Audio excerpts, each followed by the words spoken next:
जही जही दह दह पच पच पाचय पाचय।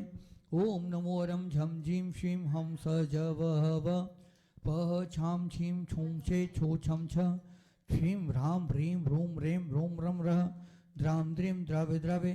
नमो अर्हते भगवते श्रीमते ठ ठ अस्माकं संत श्रोणी आचार्य भगवान गुरुवर्षि विद्यासागर जी महामुनिरास संघस्य श्रीमान श्रीमती प्रीति यवनेन्द्र जी मुल्ताई निवासी समस्त परिवारस्य श्रीमती साधना किरण जी जैन मुंगावली निवासी समस्त परिवारस्य श्रीमान महेश जी जैन समस्त परिवारस्य श्रीमान चंदू जी जैन हैदराबाद निवासी समस्त परिवारस्य श्रीमान सुरेंद्र कुमार जी सत्यप्रकाश जी राकेश जी पवनेश जी जयपुर राजस्थान निवासी समस्त परिवारस्य सकल दिगंबर जैन समाज शिरपुरस्य श्रीरस्तु सदास्तु वृद्धिरस्तु सदास्तु तुष्टिरस्तु सदास्तु पुष्टिरस्तु सदास्तु शांतिरस्तु सदास्तु कांतिरस्तु सदास्तु कल्याणमस्तु सदास्तु स्वाहा।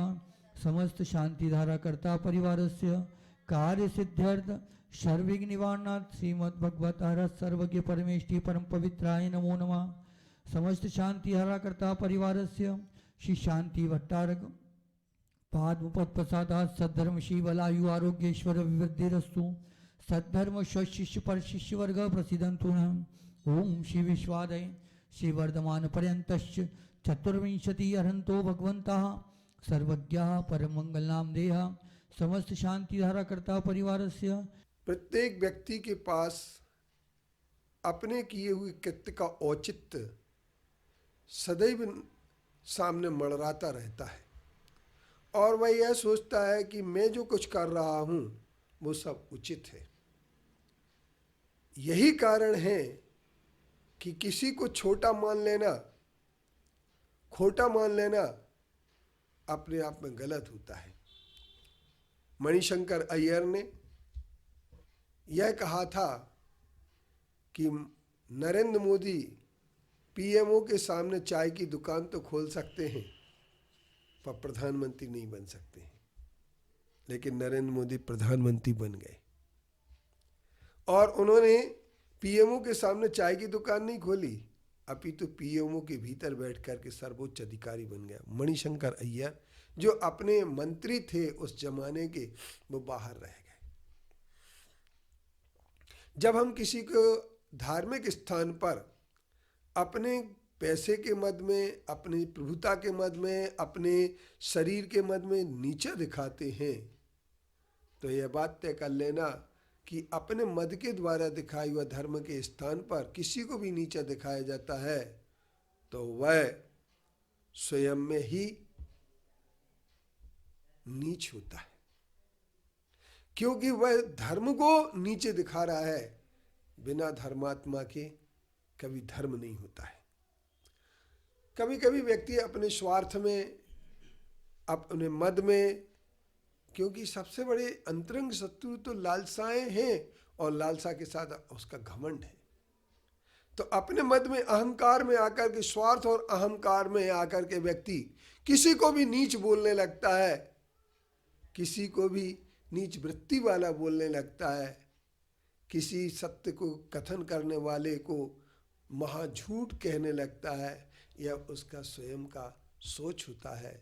लेकिन विचार इस बात पर करना है कि सिर्फ हम अपने अहंकार में अपने तीर्थ हड़पने की नीतियों को सामने रख कर के अहंकार में डूबे जाते हैं और दूसरों को गुंडे, असामाजिक, गरीब ऐसा कह कर के हम नीचे दिखाना चाहते हैं।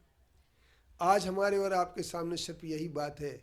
आए दिन श्वेतांबर लोग दिगंबर को गुंडे कहते हैं, मावली कहते हैं, असामाजिक कहते हैं, लेकिन उन्हें पता नहीं है कि दिगंबर लोग न नीच हैं, न असामाजिक हैं और न गुंडे हैं, अपितु ये तो तीर्थ रक्षा के लिए अपनी अभियान चलाए हुए हैं। क्या तीर्थ रक्षा करना गुंडागिर्दी कहलाएगी? अगर कोई हमारे तीर्थ को हड़पने की कोशिश करता है और हम यदि अपने तीर्थ को बचाने का प्रयास करते हैं, जिन क्षेत्रपाल के नीचे आज भी लिखा है 13 नंबर बेदी नंबर 13 क्षेत्रपाल सन 1981 के पहले जब मंदिर बंद हुआ था उसके पहले का लिखा हुआ है। अब सवाल इस बात का है कि यदि उसकी पूजन पद्धति को बदलना कोई चाहे और इसको कोई रोकता है तो वह नीच वृत्ति वाला कहलाता है, झगड़ालू कहलाता है, गुंडा कहलाता है और ये कहा जाता है कि उस डोकरी को जेल में डालना चाहिए, इस डोकरी को। लेकिन ये शब्द श्वेतांबरों के अहंकार के शब्द हैं। ये अहंकार और मद उनके लिए 120 साल लड़ाई लड़ने के बाद भी वो किसी प्रकार से सिरपुर को श्वेतांबरी घोषित नहीं करवा पाए हैं।